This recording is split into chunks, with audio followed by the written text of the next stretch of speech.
Everyone, good afternoon. I'm Anita Huberman, and I'm the President and CEO of the Surrey Board of Trade.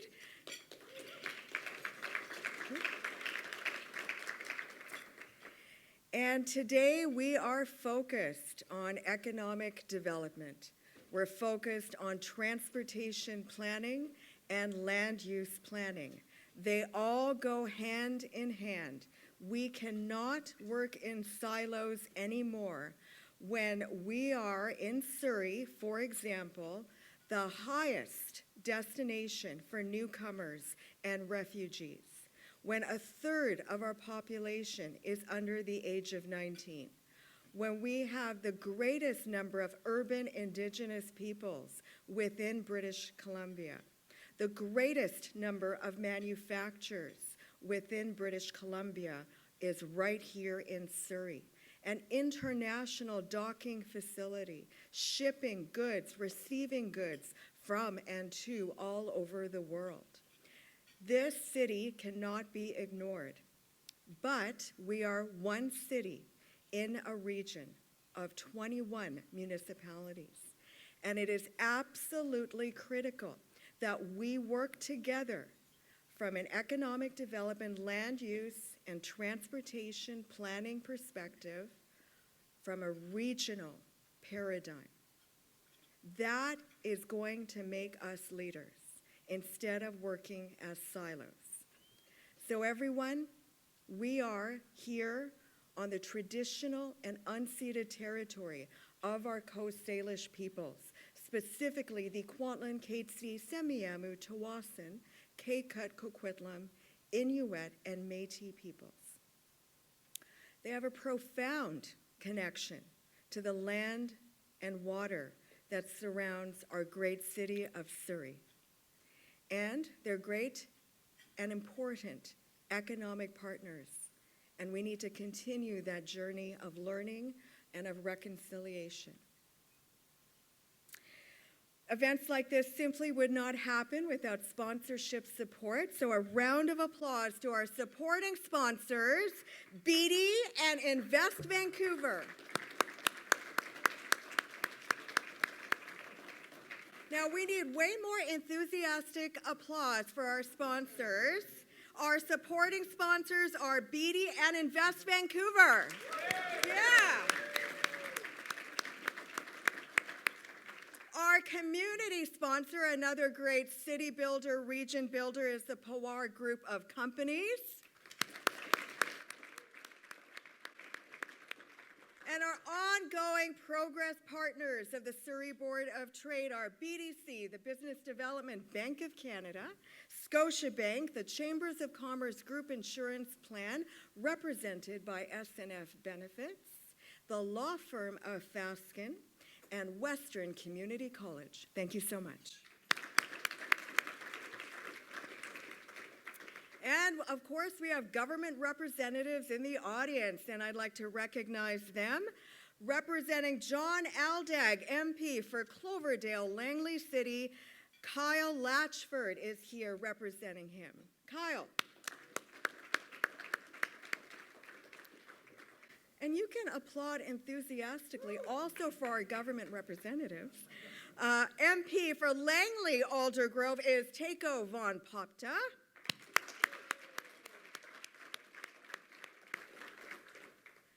I haven't seen him, but maybe he's here. His Worship, Richard Stewart, Mayor of Coquitlam. He is here, excellent. Welcome, Mayor Stewart. City of Surrey Councillor, Linda Annis. City of Surrey Councillor, Doug Elford. City of Delta Councillor, Dylan Kruger.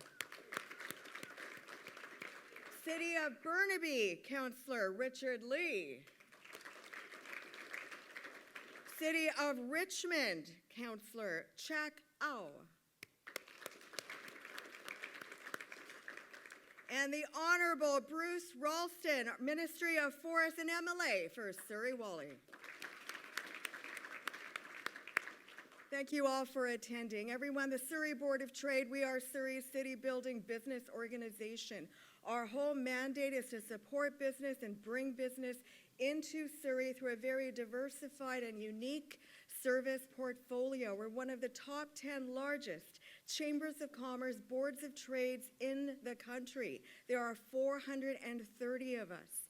And we are in this amazing city of Surrey. To tell you more about our great city and about the Surrey Board of Trade, please turn your attention to the screen for a short video.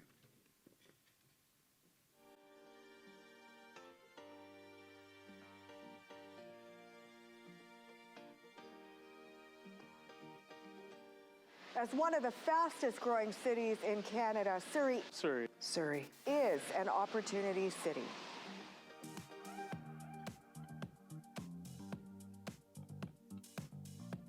The Surrey Board of Trade is the concierge of connections. Rick Mann from IOM Property Group. I'm a Director of Development and Construction. We rely on the Surrey Board of Trade for a lot of advocacy and research that we don't actively go out and find. Really, like there's things on there that I had no idea about, and I get the email, I get the web link, and it really affects us in a big way. The Surrey Board of Trade is focused on making Surrey an opportunity city by instigating change at the different levels of government, offering a variety of business support services, international trade support services, and being the concierge of connections for the business community in Surrey. My name is Rowena Rosati. I'm the Vice President of Healthcare and Innovation here at the Health and Technology District by the Lark Group. We focus on a lot of health and technologies and how we can bring different technologies and innovative healthcare solutions into the hands of clinicians.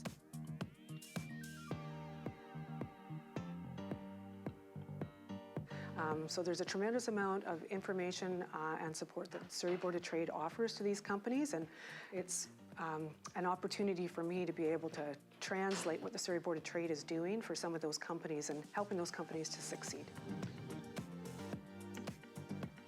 If it's in the agricultural sector or in the retail sector, if they're needing a government connection, if they have an issue related to government, we are there for them, and we have a proven track record of success to ensure that businesses are helped when they need it in a timely way. You know, the Surrey Board of Trade it's a great organization because anybody who is involved in that organization wants to be a more proactive member of the community. So having an opportunity to connect and network with those individuals helps our business become better. So the Surrey Board of Trade offers an immense amount of support for businesses at all levels, including entrepreneurs and startup businesses. There are resources that help a business that they wouldn't necessarily be able to afford to contract on their own, and it allows those to be accessible, sometimes free of cost. It also creates opportunities for networking.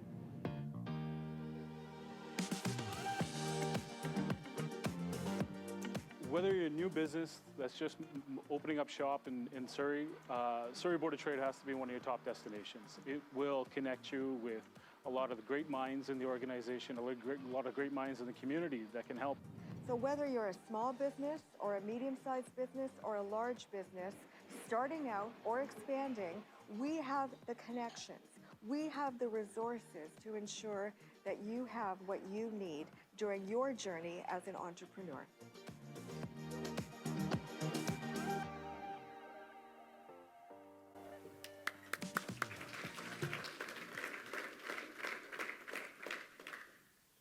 One other item I wanted to mention is that we have purchased a second property. We had our press conference last September at Surrey's Health and Technology District, and we are just under construction right now, but it is going to be called the Surrey Technology and Skills Center, where we are going to be incubating different economic projects, where we'll have co-working spaces to start up and scale up tech businesses, and really ensure we're building those trifecta economic partnerships between business, education, and our newcomer organizations to really address our labor shortage needs that all industries are facing. So stay tuned for the grand opening this fall.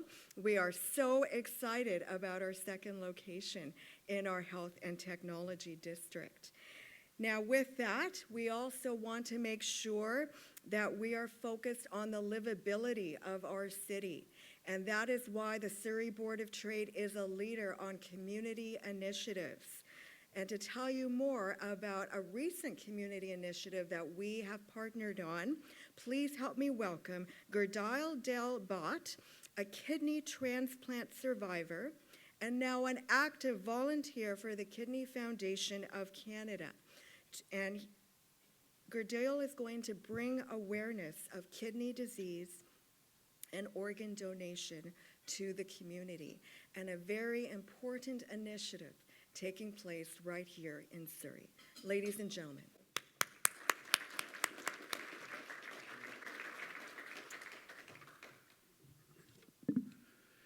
Thank you very much, Anita.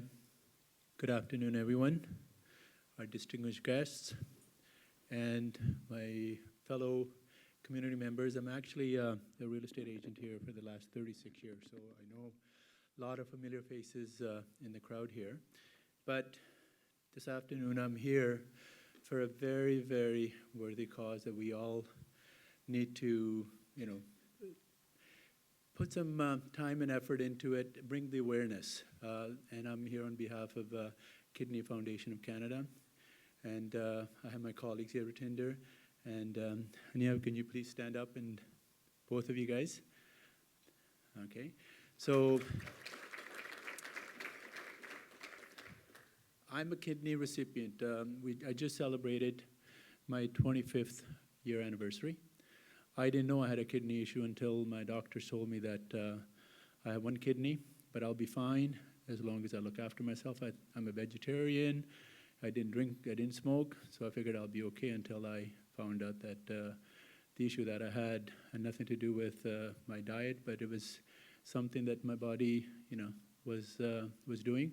But I was very, very fortunate that I was able to find a donor who wasn't too far from me. That was as soon as I found out that I had an issue with a kidney, and everybody from my community, from my family, from my real estate section, they all kind of said, we'll volunteer, we'll get tested.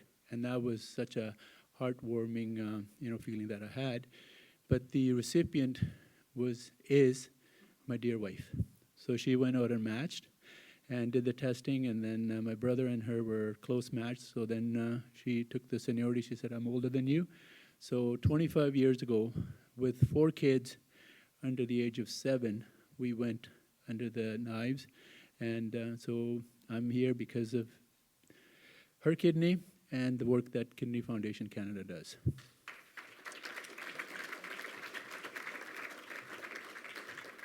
As you know, I don't have any speech prepared, because they always ask me, I say, you know what, I'm going to say it from my heart. All I want to do is bring awareness, and we as community leaders, business leaders, politicians, we can make a difference, we can change lives. And all it takes is just letting other people know. And the Punjabi community, South Asian community seems to have a higher kidney failure issues. Maybe it's a diet, maybe, I don't know what it is, but we're trying to bring awareness. And for the last 25 years, I've been doing our best, and I've got familiar faces here that have been on my radio station, AM 600, Sherry Punjab Radio, that serves the South Asian community. And we're doing our best to let people know that donating a kidney is okay to do. You can live with one kidney. And a lot of the people's minds were that, if I give my kidney, what's going to happen to mine? The doctors here will not take your kidney unless they are 110% or 1,000% satisfied that your kidney is going to be fine. So please bring awareness for the kidney disease. And this is one organ where we can spare. We can save lives. I can give you examples of, since we've had our kidney transplant, we've had other members from the community that have heard me on the radio station, or others have stepped up and donated to their loved ones. And now what they're doing is they're just doing an exchange. So if I have an issue, and so I have somebody that's willing to donate, and but is not a match with me. Kidney Canada will find a match, so then they can, there's 2 families that'll be able to live a normal life. So my goal here is to bring awareness, anything we can do, and let people know that it does change lives. I'm here because of the transplant. Otherwise, 4 kids wouldn't have a father, but I'm very healthy in that sense. So I just want to thank Anita, the Surrey Board of Trade, and all of you for sparing your time, listening to me, and hoping that I'm here to answer any questions. If anybody has, I'll leave my phone number, because situations arises where I'll just give you a quick example. I think about 15 years ago, one of the fellow came to my radio station from the South Asian community, left a note saying, I need a kidney transplant. Can you please put an ad on there or an announcement? And I got the note, gave him a call, talked to him, got him onto the radio station, and he did a couple interviews. Funny thing, somebody else was listening to him. Unknown individual stepped up, got tested, and donated his kidney. So that was something where, we never heard about it, before, but it's happening now. So if we can save a life, make a difference in families, I encourage you to all, please be a donor, sign on your driver license, be a donation, anything that you can do to help. Again, thank you, Anita. Thank you for the Surrey Board of Trade, and for all of you guys for listening to me. All the best.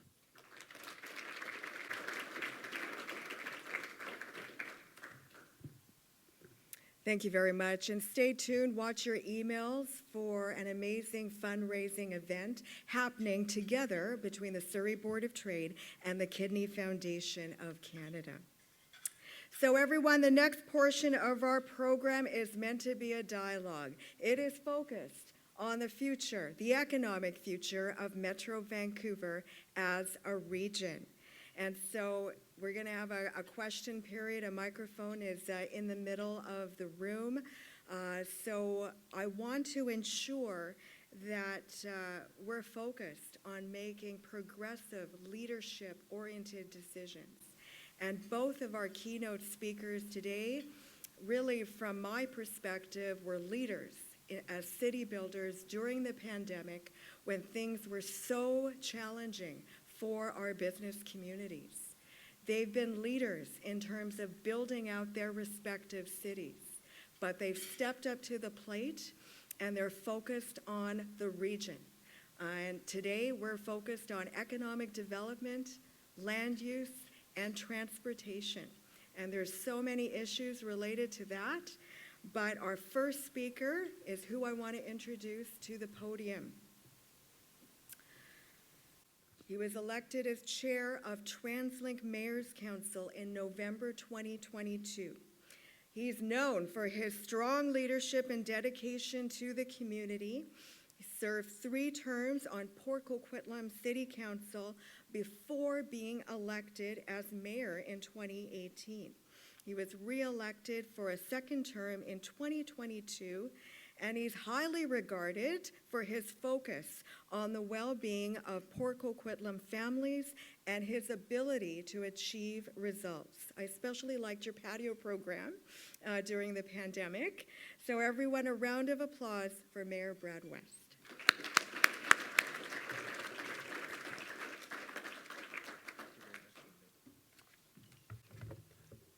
Well, thank you very much, everyone, for that warm welcome. It's a real honor to be here speaking to the Surrey Board of Trade, along with my friend, Mayor Harvie. I want to thank Anita and the Surrey Board of Trade for your strong leadership and advocacy, not just for Surrey, but for our entire region. In fact, in your video, I caught a glimpse of Port Coquitlam just across the river, which I really appreciated. It is a pleasure for me to be here as your neighbor on the other side of the Fraser. And while traditionally the Fraser River has been viewed as a point of division in our region, north of the Fraser versus south of the Fraser, as I've often discussed with your elected leaders, those old notions no longer reflect the reality. Today, someone from Port Coquitlam is just as likely to be coming to Surrey to go to work as downtown Vancouver. The days of trying to funnel everyone from the suburbs to Vancouver in the morning and then back home in the evening, those days are over. The truth is that our region is incredibly connected. Our businesses are connected, our people are connected, and it has to be the same with our levels of government, our policies, our plans, and our visions. And that's why I am incredibly proud to be here with our chair of Metro Vancouver, because the planning and deliverables of Metro Vancouver and the planning and deliverables of TransLink aren't in competition, they're in coordination. And I can tell you that the relationship between our TransLink Mayor's Council and the Metro Vancouver Board of Directors has never been stronger. And I want to thank Chair Harvie for his strong leadership for our region.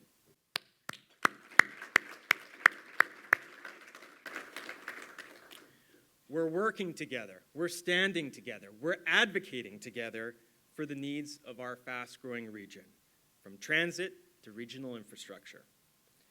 That work is even more important in places like Surrey, our fastest-growing big city, where tens of thousands of new residents arrive each and every year.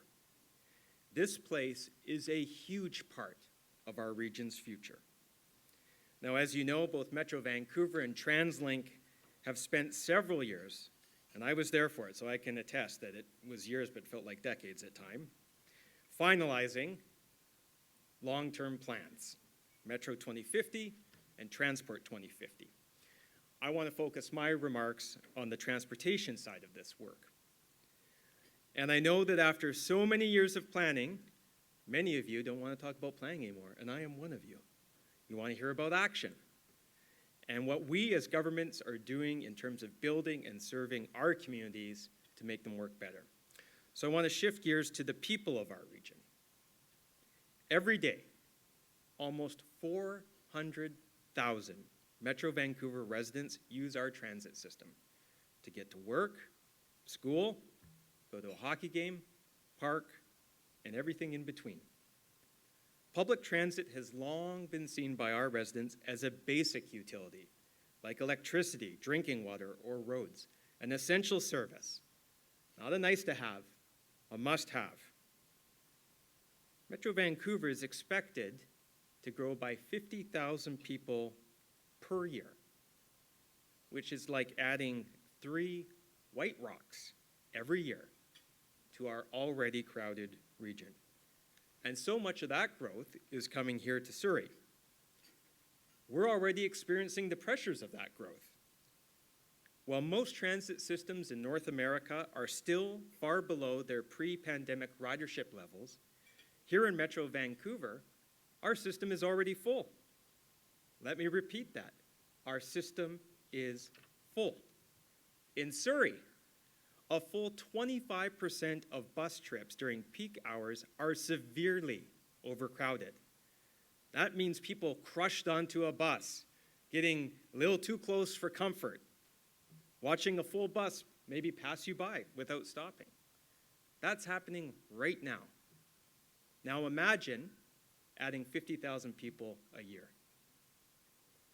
Surrey's ridership is now 15% above 2019 levels. That's an average of 5% growth per year, a massive increase that is North American leading before the pandemic, and even more stunning during and after one. I want to acknowledge the work of Mayor Locke, who's impressed very effectively at the Mayor's Council about how the pressure Surrey is facing from surging population growth and how important regional services like transit are to allow the City of Surrey to grow its supply of housing and jobs. Our job as local, provincial, and federal governments is to plan and support this growth so that current and future residents alike can succeed. Many of our province's most pressing challenges, economic growth, climate change, housing affordability, depend on a vibrant, successful public transit system. Now, fortunately, the Mayor's Council has a plan to meet these challenges and prepare our region for the future in our Access for Everyone plan, which I'm proud to share with you has been unanimously endorsed by every mayor in Metro Vancouver. Some of you may know a few politicians. I want you to think about the challenge of getting 21 mayors to agree to a plan. No small feat, but we did it. Our plan offers significant improvements to every part of the region, no matter where you call home. But I want to talk specifically about what this plan will do for Surrey. Now, the Access for Everyone plan will build upon big investments that are already happening, like 20% increase in bus service between 2016 and 2019, the Surrey-Langley SkyTrain extension, and the R6 rapid bus. The new plan sets out to double bus service across the region over the next 10 years and includes a tripling of service south of the Fraser. Now, why are we focused on increasing bus service? 3 key reasons. 1, our bus network is the heart of our system, and it connects every part of communities, not just downtowns. 2, it can be done quickly, a matter of months or a year or two, as opposed to the decade plus that it takes to deliver, plan, build SkyTrain. Number 3, increasing bus service is cheap compared to SkyTrain, which means we can cover far more of our region with improved or new service rather than just 1 or 2 corridors as we have done with SkyTrain. In addition to doubling bus service, we will build 2 bus rapid transit lines in Surrey, a new technology for our region that we want to introduce. BRT on King George Boulevard from Surrey Central to White Rock, and Scott Road connecting Surrey City Centre and Newton as an upgrade to the R6. These BRTs will allow us to quickly bring rapid transit levels of service to multiple corridors of the city. We've heard clearly, people want action. They want it fast, they want it everywhere. And this plan will do that.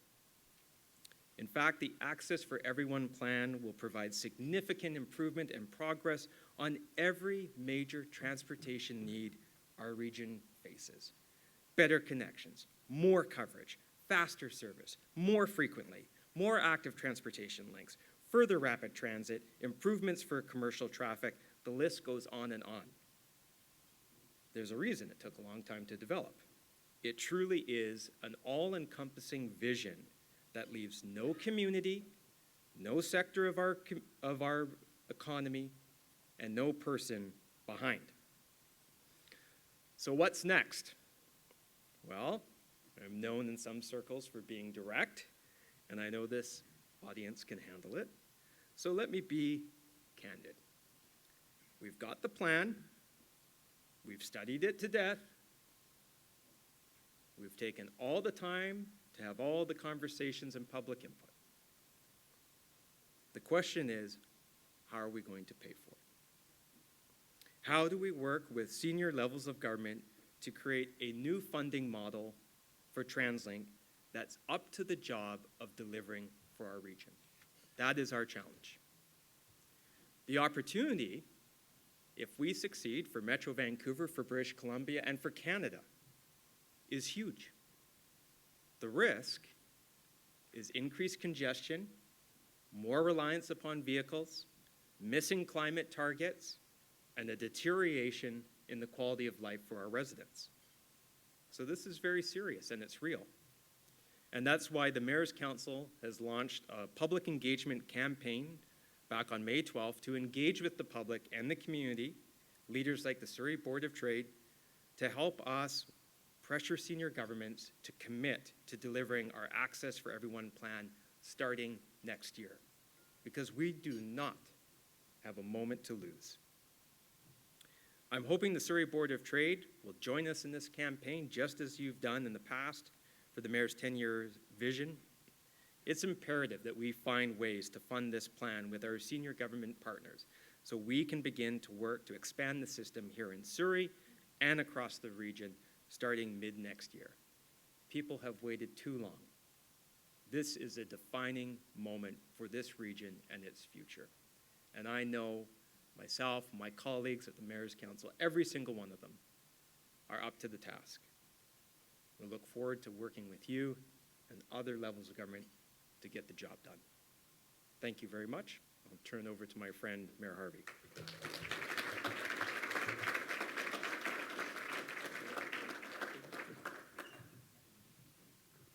So Mayor West, I think Mike Buda has already contacted me, and I've already said yes on behalf of the Surrey Board of Trade for that campaign, because we do believe in the plan and working together as a region. So our neighbor, the City of Delta, it's my honor to welcome our second guest speaker. He was elected mayor for the City of Delta in 2018 and is currently serving his first term as chair of the Metro Vancouver Board of Directors. He brings over 30 years of experience in various leadership roles. His exceptional community service has been acknowledged with the prestigious Queen Elizabeth II Diamond Jubilee Medal. Ladies and gentlemen, please help me welcome Mayor George Harvie.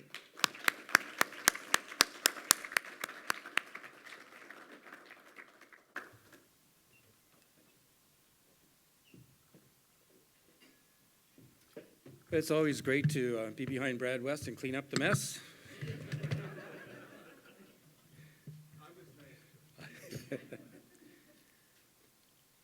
So good afternoon, and thank you for the kind introduction, and thank you to the Surrey Board of Trade for inviting me to speak to your members about the great work that Metro Vancouver does for our region's residents and businesses. Let's begin in a good way by acknowledging with much honor and respect that Metro Vancouver is located on the shared territories of 10 local First Nation communities. I'm always pleased to be here whenever I have the opportunity in the heart of Surrey, and especially today, to speak to you. I was elected chair of Metro Vancouver's Board of Directors last November. I wanted to lead this board because I believe in the work that the organization does, providing services that are necessary for the livability and prosperity of our region, and ensure we do this in a fiscally responsible manner. I also wanted to ensure that all of Metro Vancouver Regional District members feel that they have an equal seat at the table, including the members located south of the Fraser, our fastest growing region. We set the course for the delivery of critical services to nearly 2.8 million people, over half the population of BC, and guide the work of almost 2,000 expert staff under the direct, great leadership of our CEO, Jerry Deverloni, with an annual budget of over $2 billion. This is a tremendous benefit in this regional model of governance. It's more cost-effective and democratic than having each of our 23 member jurisdictions provide services on their own, or having them rely on private utility companies.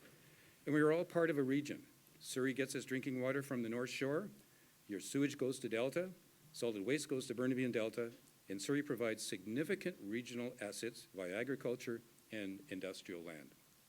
We'd like to acknowledge the considerable contributions and support to Metro Vancouver on regional issues by Surrey's City Council, in particular Mayor Brenda Locke, who chairs regional issues by Surrey's City Council, and also she sits on the Mayor's Committee and Housing Committee, while also serving as a member of the Regional Planning and Indigenous Relations Committee. I would also like to thank Anita Huberman for her thoughtful ongoing participation as a member of the Management Board of Metro Vancouver's Economic Development Service in West Vancouver. Surrey's place at the regional table is critical. The scale of Metro Vancouver services is significantly different than municipal services. We treat and deliver 1.5 billion liters of drinking water per day. And thanks to the regional model, we are able to provide this resource at an incredible value, 1,000 liters for less than $1. Meanwhile, we manage 6 waste disposal and recycling facilities, including 2 here in Surrey. We also protect and monitor air quality. We are one of the largest affordable housing providers in BC, with over 3,400 units supporting nearly 10,000 tenants.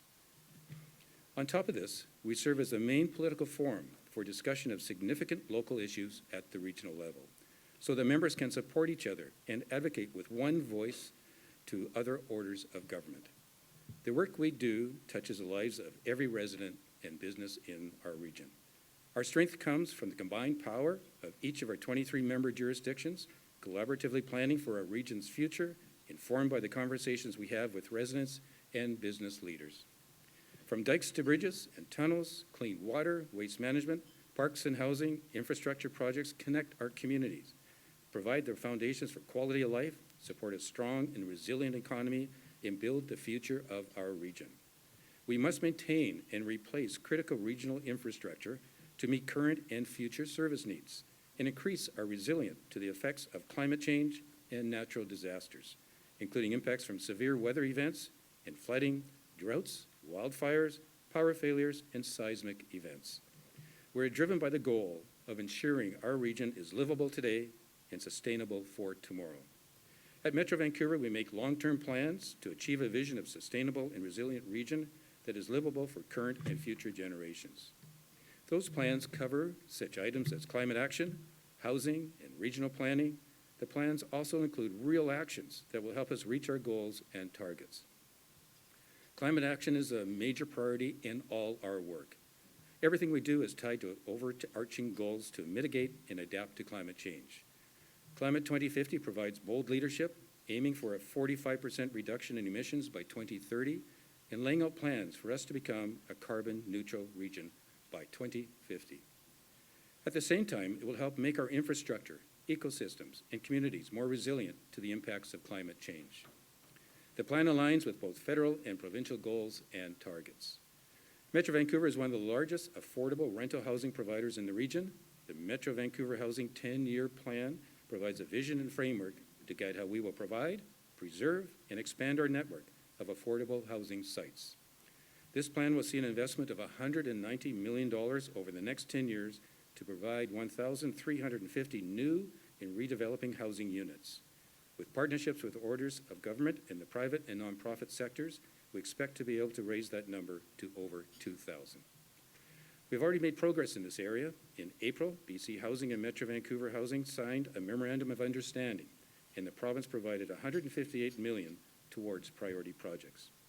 It was exciting to see the province's enthusiasm for the work Metro Vancouver Housing is doing to make a meaningful contribution to addressing the ongoing affordable housing crisis. Part of our expansion plans involve redeveloping our existing sites to achieve more density and units. Here in Surrey, we are building an 85-unit apartment building at Kingston Gardens site in Guildford. I know that all of you here, a strong local economy is a priority. And economic prosperity is tied to so many of our responsibility as a regional district. This includes planning to manage growth coming to the region so that there are spaces for businesses to flourish, affordable homes close to work, and convenient ways to get workers and customers to and from businesses. Our board recently adopted Metro 2050, which touches on all of these areas. This updated regional growth strategy is not just about maps and policies, although there are plenty of those. It's about embracing a collective vision for the future of the region, and it builds on the foundation of Metro Vancouver's decades of regional planning, infrastructure stewardship, and collaborative governance. By 2050, it's expected that the region will grow by 1 million residents, requiring approximately 500,000 more housing units and 500,000 additional jobs. In south of the Fraser East area, Surrey, White Rock, and the Langleys, it's projected that in the next 30 years, the population will grow by about 400,000 people. That's nearly 175,000 more homes and 150,000 more jobs. It is important to emphasize that the regional growth strategy does not promote or encourage population growth. However, it is essential that we plan for it in a way that will keep our region prosperous, sustainable, and strong. That is what Metro 2050 aspires to achieve. As this region's population continues to grow, Metro Vancouver is seeking new ways to help pay for the construction of essential utility infrastructure to serve new residents and businesses. This April, after much engagement with the government, First Nations, the development industry, and the public, the board approved a water development cost charge that will help recover some of the costs of building water infrastructure for new developments. Development cost charges are based on the principle of growth pays for growth, and a DCC for liquid waste projects has been in place for over 25 years. We are upgrading our infrastructure to accommodate new development and population growth, and the cost burden of that growth must be shared fairly. The water DCC is now in place, with developers paying 50% of the costs for growth infrastructure needed to supply water through the region. We need to lessen the impact on existing ratepayers. The exact details are still being worked on, but will be fleshed out in the 2024-2028 Metro Financial Plan. Any changes to the rates will follow the processes set out by the province in the respective legislation. Metro 2050 plans for how to best accommodate projected growth by developing employment, housing, transportation, and overall land use strategies. It emphasizes compact and complete communities where people can live, work, and learn and play without having to venture too far afield. We all know that sprawl is expensive. It creates significant utility taxes and housing costs and has harmful environment concerns and greenhouse gas emission impacts. Long commute times for workers. That's why we aim to contain 98% of growth within the urban containment boundary and direct growth to a network of strong urban centers along transit corridors with a range of services and amenities. And Mayor West and myself are working very hard to ensure that that gets done. For instance, the city center area, where we are gathered right now, is designated as a metro center in the regional growth strategy. That makes it a center of activity and commerce for south of the Fraser and an emerging core for regional employment and residential growth. As we're all aware, housing affordability is an enormous challenge. Metro 2050 takes a comprehensive approach to addressing the crisis and strives to build a region where diverse housing needs are met. It sets a target that 15% of all new housing units built in urban centers and along frequent transit corridors will be affordable rentals and includes other measures related to housing choices and affordability. Focusing housing growth in specific urban areas ensures we are building walkable communities that are friendly to active transportation options like biking as well as public transit to promote further livability. I'll leave all the transit discussions, as you just heard, to my colleague Mayor West, Chair of the Mayor's Council. However, I would be remiss if I didn't address it in the context of regional planning. Metro Vancouver has a unique relationship with TransLink. The Regional Growth Strategy, Metro 2050, and the Regional Transportation Plan, Transport 2050, are integrally linked. Metro 2050 promotes transit-oriented development areas in urban centers like City Centre, Guildford, and Newton, and frequent transit development areas like 104 Avenue, West Fleetwood, and Clayton. It also encourages member jurisdictions to consider policies that support transit ridership in these two kinds of areas. New in Metro 2050 are the major transit growth corridors, which are along TransLink's major transit network. Member jurisdictions can introduce new frequent transit development areas inside these corridors, and TransLink can expand transit plans that supports the plan's growth. Metro 2050 also puts more emphasis on speeding up the active transportation network, moving goods more efficiently, reducing congestion, managing parking supply, and cutting emissions. I am proud of the positive and mutually benefit relationship Metro Vancouver and TransLink have cultivated. This way we can plan our communities and ensure that it's also directly related to our economic prosperity. Ensuring that our businesses have space to operate by protecting important industrial, employment, and agricultural lands is one way that Metro 2050 promotes regional economic growth. It's no secret that we struggle with industrial land supply in Metro Vancouver. These properties comprise just 4% of the land use space, but accommodate more than 1/4 of the region's total employment.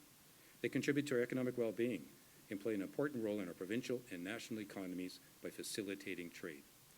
The majority of industrial space has already been developed, and the ever-shrinking pool of available industrial land keeps getting more and more expensive.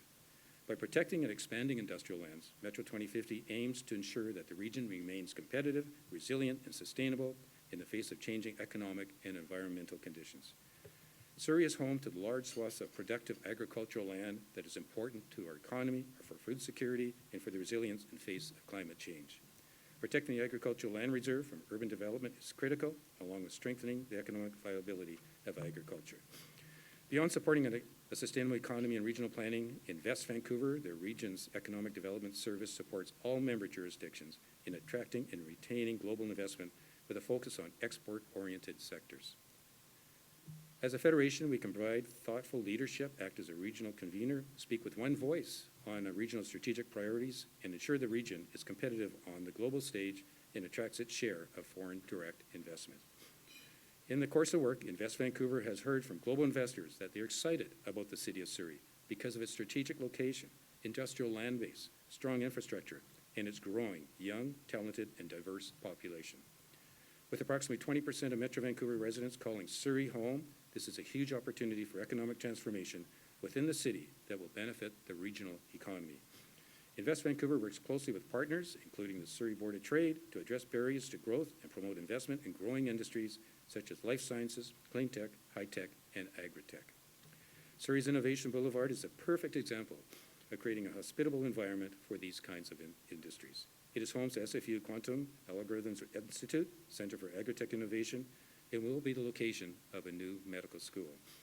There's also a growing clean tech cluster and burgeoning health and technology district that will provide a much-needed web lab space. Metro Vancouver, through Invest Vancouver, is keen to continue supporting Surrey's growth and success and will be a boom to the entire region. So none of what we do at Metro Vancouver is possible unless we work together. And one of the greatest strengths is our unified voice. Region shaping plans like 2050, Metro Vancouver Housing 10-Year Plan, and Metro 2050 takes years to develop and require buy-in from our members and our partners. Our current board will oversee updates to management plans for solid waste, liquid waste, and regional parks, and all plans that would define how livable the region is now and into the future. Collaboration with organizations like the Board of Trade, with other orders of government, and with our member jurisdictions is the way forward. It is how we will deliver on our core objectives as our region faces big challenges, such as rapid growth, affordability, and the effects of climate change. I believe that our region is one of the most innovative, diverse, and resilient in the world. And by focusing on the values we all share, we can assure our region will be a place people will love to call home for many years to come. Thank you for your time.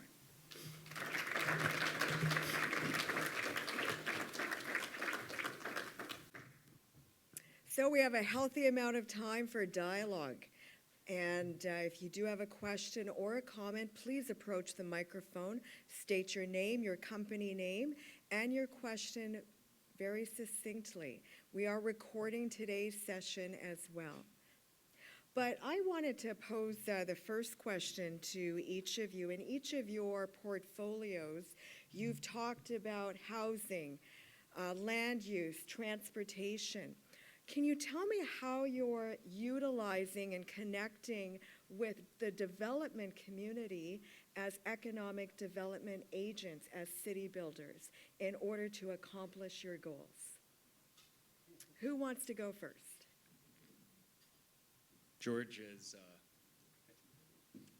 said that I can go first, which is very kind of him. Well, I think one of the things that we've obviously focused on is that frequent transit development area. It makes obviously all the sense in the world that we would try and concentrate our housing development where we're seeing frequent transit service to provide people more options. That's how we're going to address some of the affordability challenges. And so with our Access for Everyone plan, in the development of that, there was a huge amount of public engagement, including in the development industry, to get feedback and buy-in that, the alignment was there, and this is a plan that made sense. And now I think that engagement is even more important because we need every voice in this region, the business community, development community, to be on side and partners with us to go and focus at the task at hand, which is, as I mentioned, is, okay, we've got a great plan. How are we going to pay for it? And so I see the engagement with the development industry being really essential at this point because they're an important partner and voice in bringing this to fruition. Thanks, Brad. And it's extremely important that we continue to work very close with the development community, both locally in our local governments as mayors and also at the regional level. Mr. Turbavoni's staff are out there to assist the local governments insofar as changing any of the regional plans which may need regional approval. We want to ensure that we're doing everything as fast as possible. And you should know that as mayors and directors, we're always talking to each other. That's the value now of getting back to in-person meetings, is the ability to talk to people after the meetings or even during the meetings on issues that we need to share and get some solutions towards. Ensuring that we are working together to ensure that we're reducing the plans with regards to time for approvals. That's extremely important. And I've said this before, and I know my good friend Ravi Callan's caught up on the sentence I use about the status quo is no longer things that we can keep going. It's no longer acceptable to keep the status quo. In our case, in the City of Delta, we've been working very hard on over-changing our approval plans. And we have to need the approvals of such things as even Metro Vancouver, for instance, and also the provincial government. But working together, we need to ensure we're helping the development community get these buildings, new housing built as soon as possible, ensuring that the plans are going through effectively, ensuring that not repeating things. One of the things I'm looking at, I know Brad has also, and Mayor Hurley and Burnaby, is once we receive plans with the architect's stamp and the engineer's stamp, all of a sudden we do peer reviews with other engineers. To me, that's a colossal waste of time. That stamp and certification by an architect and engineer means something. So those are a number of things that we're looking at to reduce that permit approval time in order that we can get, even through third reading and fourth reading as quick as possible. I always say, the sooner gentlemen here in the development industry get a permit and approval and start building, the quicker our taxes go up. Thank you. To the podium, or to the microphone. Thank you. Any response? I'd just like to mention about going to Ottawa, and we are working very closely together. In late April, Mayor West, myself, and others, we went, and we go as a unified voice. We received $250 million from Metro Vancouver towards our Iona Island sewage treatment, the new plant. It's going to be a $9 to $10 billion project. The province also gave us $250 million, but we still haven't received it from the federal government. And so we'll be going back in a few weeks. I think, Brad, we're looking at sometime in September, and we're going as a group. I've asked Mayor Locke here to come. We need Surrey at the table. We need Vancouver at the table. We need representatives of Metro Vancouver and TransLink there too. We go as a united voice, and we need to continue advocating for all our member jurisdictions through that forum. Yeah, thank you very much, and thank you for meeting with us when we were in Ottawa and showing us around and bringing some of your colleagues to hear about our concerns. It was much appreciated. Mayor Harvie is absolutely correct. It is essential that we have a presence in Ottawa. Let's face it, we are far away from what happens there. And British Columbia is too often an afterthought in those halls of power. So it's important to be there, to advocate for our fair share. And fortunately, we have a very strong partner in the provincial government. The province has been working very hard to get our fair share. When transit agencies across North America and other parts of Canada started to get decimated because of the pandemic, British Columbia stepped up and did on more than one occasion, and just recently provided $479 million in funding to TransLink, so we can be in a position where we're building the system, not the kind of transit death spiral that you see in other parts of the region and across North America, where because the service isn't there, guess what else isn't there? The ridership. So then you have to cut service again. Then the ridership goes down. Then you have to cut service again. And these agencies are just become decimated. And they have a very, very big hole to dig out of. We don't have that because the provincial government stepped up. And I want to acknowledge that support from Premier Eby, Minister Ralston's here, and the province. Unfortunately, the federal government was absent from that support. And so that was part of our work going to Ottawa, and we'll be going to Ottawa again, working very closely with Metro Vancouver so that British Columbia has a presence there and that they hear about the unique needs of this region. Just like to comment about City of Surrey's industrial lands. The City of Surrey has over 20% of the developed and 29% of the non-used industrial lands, the vacant lands in the region. And it's critical that as City of Surrey works to ensure that there's more industrial land development, more jobs, it's incumbent upon other cities, such as your neighbor Delta, that we increase our housing supply. The slogan that there's a housing crisis that some people still don't believe, I wish they could spend a week with me on my job at Metro and a week with me on my job in the city of Delta and take some of the phone calls that I take where people are so stressed out trying to find rentals, trying to find daycares, trying to find a place that they can live. They don't want to go outside of the Lower Mainland.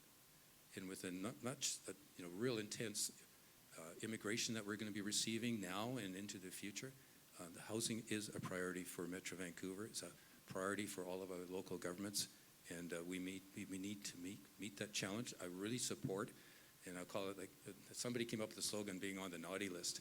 I asked to be on the list because I see it as a forum that I can get more quicker development of good housing for the city of Delta and cutting out all the crap that happens as you go through it. And it's usually the same people that are coming to every public hearing that don't want to see any change. Their average age is probably 75 to 85. But when we opened the public hearings up to Zoom, which was a side benefit of COVID, we got a lot of younger people involved, people that couldn't take the time to leave their children on their own. So that's one thing that we really need to work on insofar as working together. I know Brad's working hard to ensure that we have affordable TransLink services, but that's our efforts in the region, is to look after the housing, daycare, and a number of the areas that we need to really focus on. I like that phrase, let's cut out the crap. All right, so I'm cut out the crap, which actually is the perfect segue to clean tech, because we want to get carbon emissions removed. Jeanette Jackson, I'm the CEO of Foresight Canada, and many of you might know me, some of you are new faces. Our organization represents hundreds of Canadian clean tech companies, as well as thousands of industry partners, investors, both domestically and globally. My passion is everything climate and sustainability.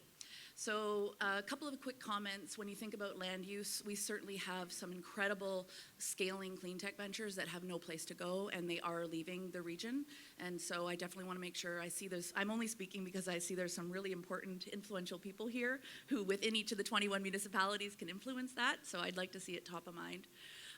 In terms of a strategy, when we think about the federal government and funding opportunities, there's $80 billion on electrification that's coming to light. I hope that TransLink and Metro Vancouver are pulling together a strategy to position us as the first electrified transit hub in Canada. I think that'll be an incredible avenue to some incrementally large resources. My most important question to you is, how bullish will you be when it comes to procurement of climate solutions that are at par value with existing solutions, so technology and price comparable, for new buildings and transportation infrastructure? We see that all of the companies are exporting their ready-to-go products and services, clean cement, electric buses. They're leaving and not being procured here. Is there a way that you can mandate that we procure net zero solutions with all of this development investment? And by the way, the economic development opportunity, as you know, is very big. So that's what I hope to see, and I would love your comments on. Well, thank you very much.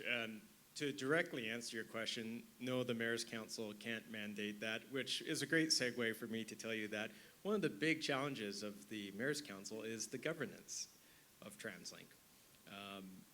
There were significant changes that were made under a previous government that removed almost all of the Mayor's Council's authorities and oversights around the operation of TransLink.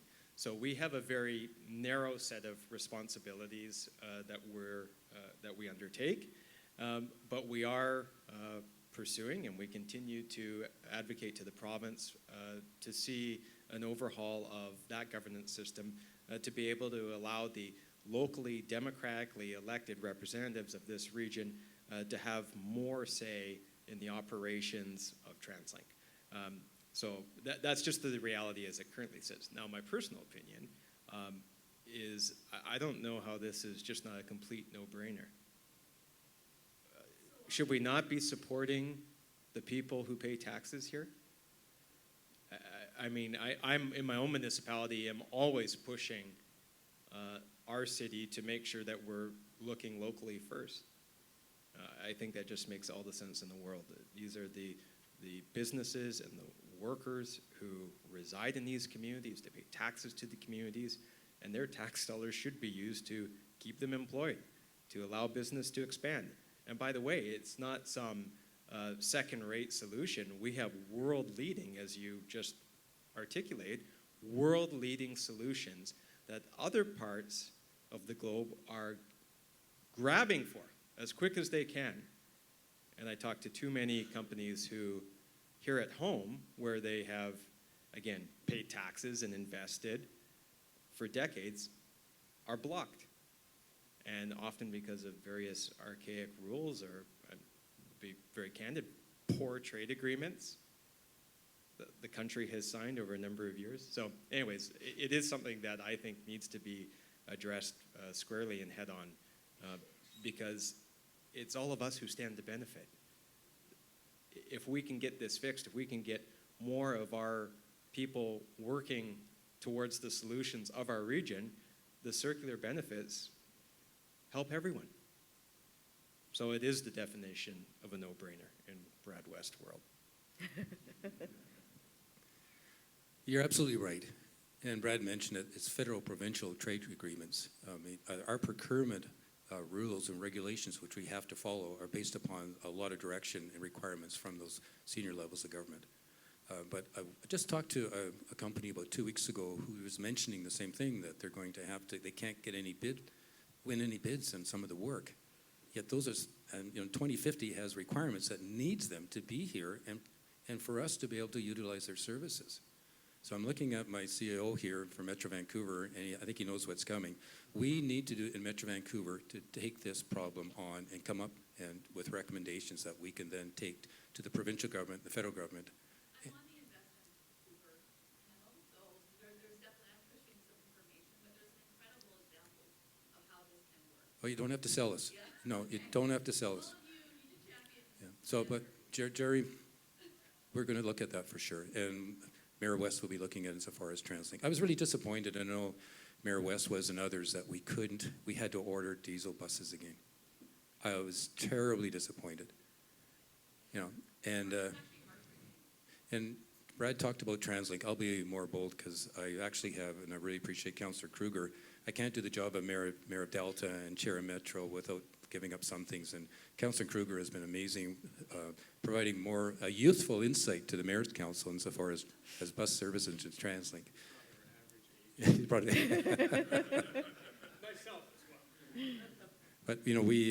we need to do things differently, and we're determined. And Brad and I are not following the status quo at all. Never have. We need to show our leadership and move forward in this, and we need to make some changes. But you're absolutely right. And I'm glad you're on Invest in Vancouver. Apologize that I haven't met you there yet, but I am coming to a meeting, and we can talk about it there too. I also wanted to mention that Surrey is quickly becoming a hydrogen industry hub as well.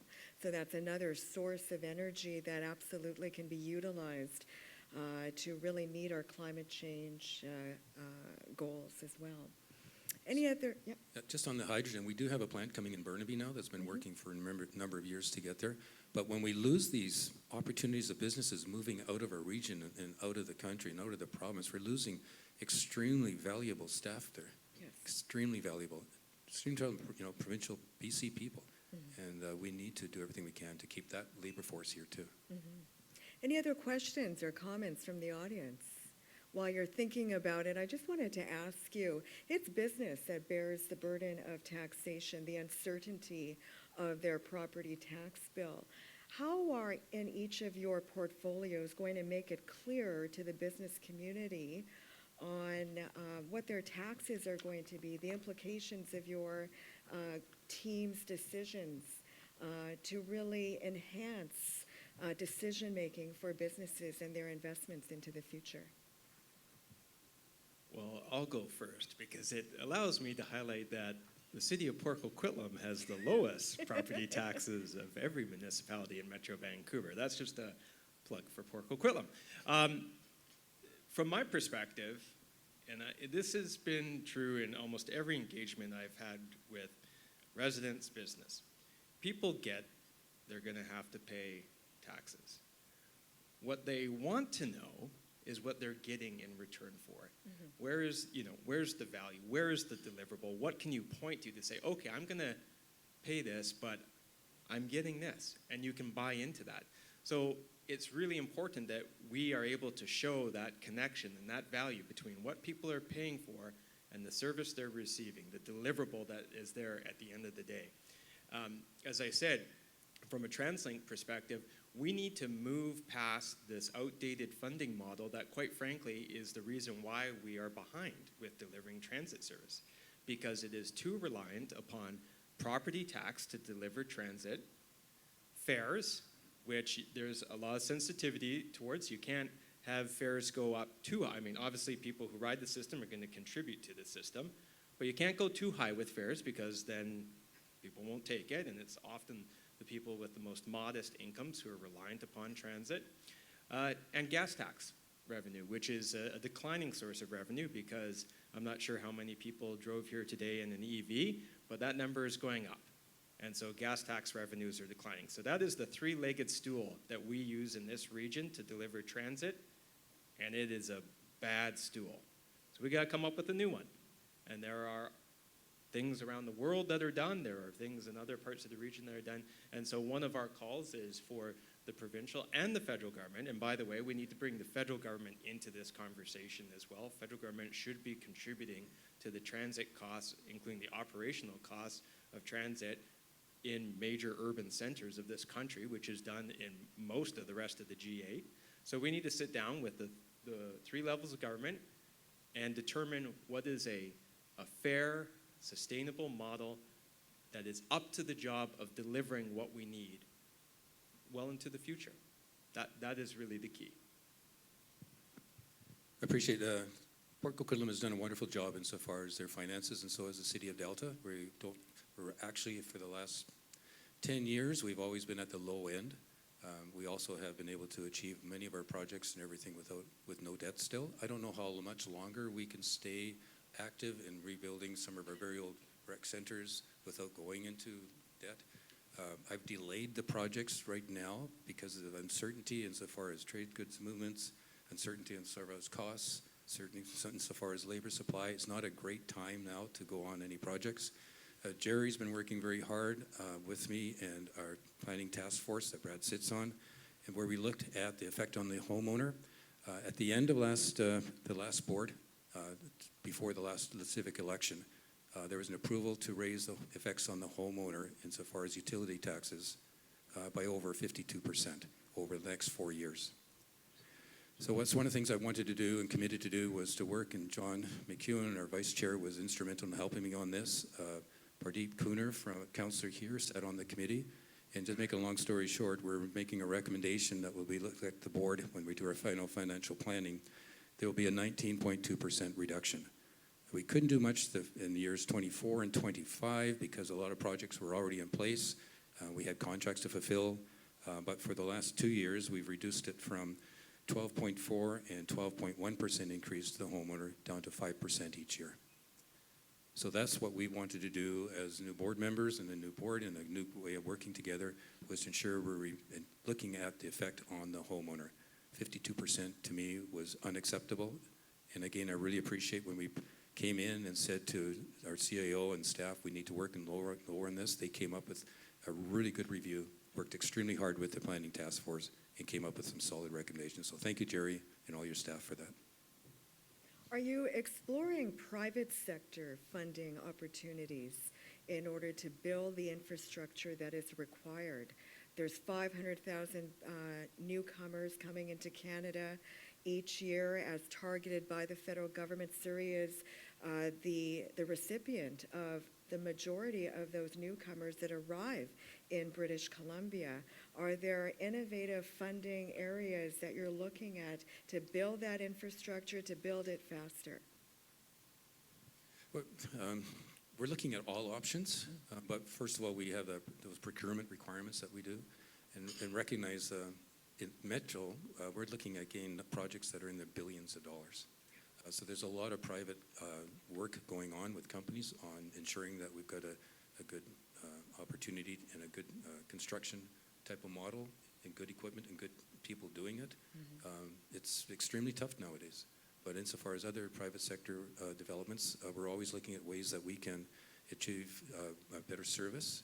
We do a lot more contracts now, so it'd be more in contracts at a much smaller level that we'd be looking at doing.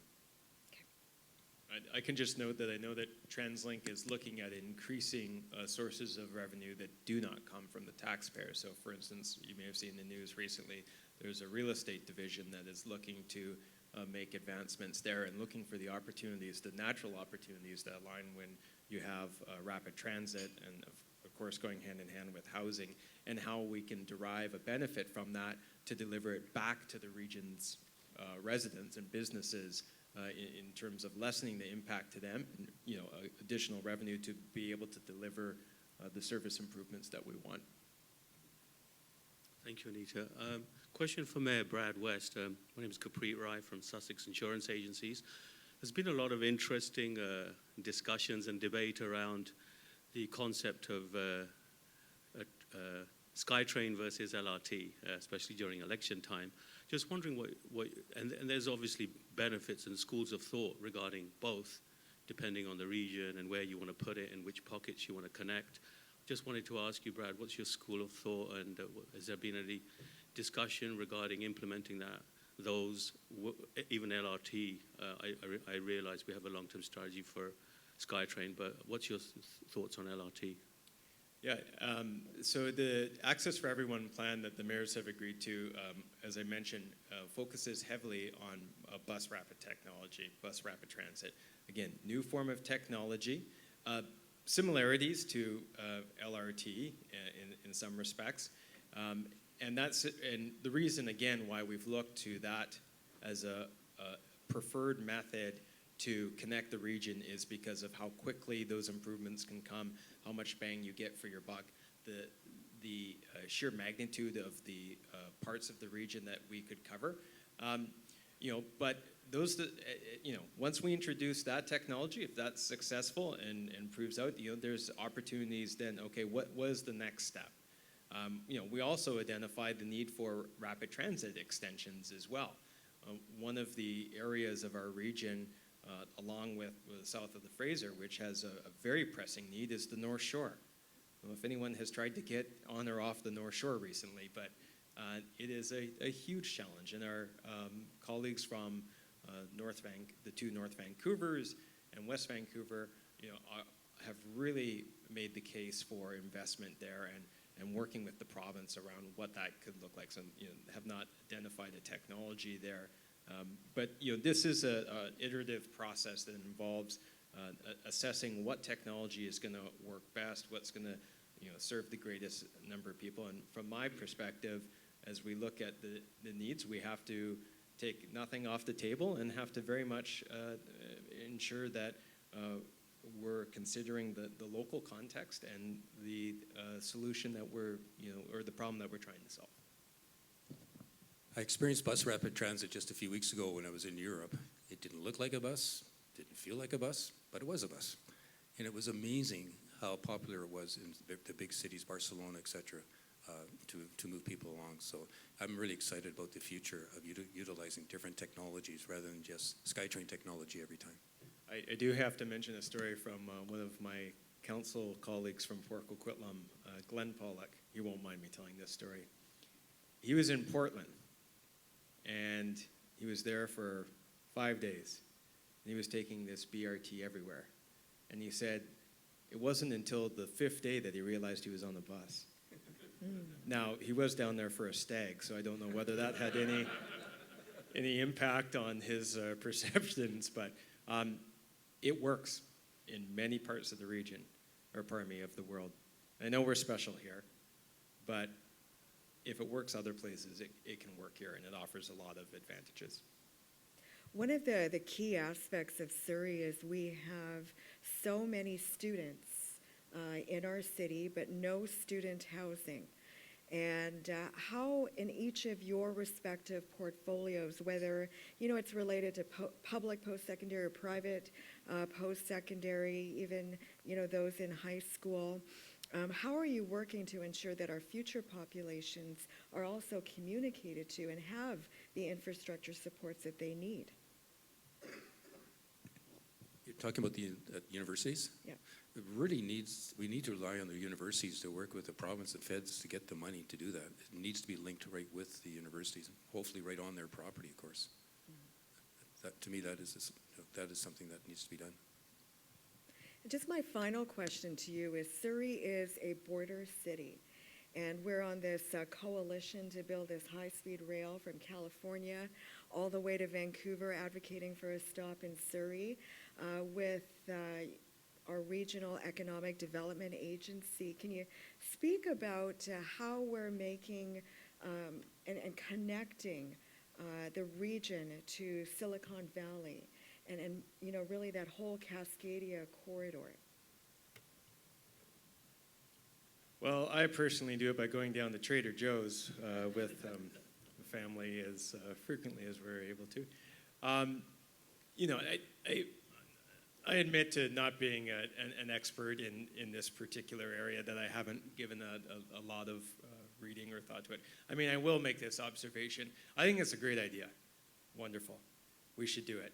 But we also have to do first things first. Before we, create high-speed rail from Vancouver, Surrey, down to California, we got to connect Surrey to Port Coquitlam. We got to connect Maple Ridge to Langley. We've got a lot of pressing needs in this region. And, I think we have to be realistic. There's a limited pot of money. So I love the idea. High-speed rail, again, so incredibly impressive in different parts of the world. And, if we didn't take so damn long to do everything in this country, maybe we already would have it. But we are where we are. And I think we got to focus on our local priorities first. But, not losing sight of the fact that we are a very connected, part of the world, whether that be Cascadia, whether that be the Asia Pacific. Metro Vancouver is not a little island upon itself, and these relationships matter. So we got to continue to build them. We got to look to the future at, what we're going to need, and we also need to prioritize. Yeah, totally agree, and I think it's really a neat project, but it's not, to me, it's not on the priority list. And we look if they have available funding to do that massive amount of money that would take to do that. I always think about the poor downtown east side. We need the governments to step up and take that on. To me, that if there's any available money of that nature, we need to look at the downtown east side. We need to start looking at areas where people can actually be sent for addiction problems and have treatment. But to me, that is something that I personally have always voiced this. We need to pay more attention to that. And you know what? It's not just Vancouver people down there. It's my people from Delta. It's people from Surrey. You talk to the police officers. They recognize some of them from growing up with their kids. So again, to me, money could be spent at other priorities and should be. And our healthcare system needs money drastically. Final question from the audience. Hi, Anita. Thank you. I know you're almost done. Randall Height, Vice President, External Affairs at Coquitlam Polytechnic University. I just want to let you know it's not officially out there yet, but we are looking for the first time at student housing at KPU. So we will be studying that over probably the next year or two. We're at the early stages, but we are looking at that at KPU. Thank you. Thank you so much, Randall. Ladies and gentlemen, a round of applause for Mayor Brad West, Mayor George Harvie. Thank you once again to our supporting sponsors, Beatty and Invest Vancouver. A round of applause, please. And our community sponsor, the Pawar Group of Companies. Check out our website at businessinsurrey.com for many exciting opportunities and programs and services. And ladies and gentlemen, make it a great business day. Thank you.